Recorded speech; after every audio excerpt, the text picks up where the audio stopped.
গরম গরম পরিবেশন করুন এইরকম কাতলার ঝাল। সর্ষের তেলটা গরম হয়ে গেছে, মাছগুলো ভেজে নেব। মাছগুলো একে একে তুলে নেব। জিরে, লঙ্কা, তেজপাতাটা ফোড়ন দিয়ে দিলাম।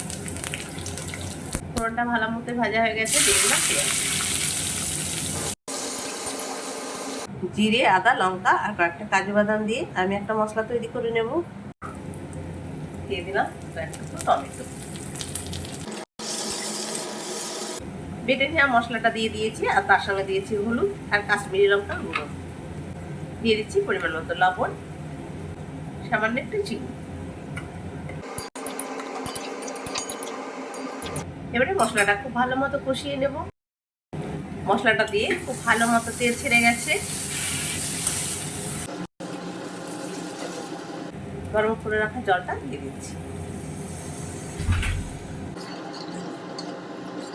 ঝোলটা ভালো মতো ফুটে গেছে, এবারে মাছগুলো দিয়ে দেবো।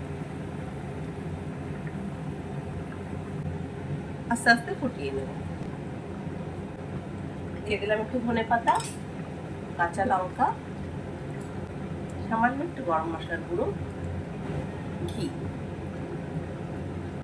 কাতলা মাছের ঝাল আমার একদম রান্নাটা হয়ে গেছে।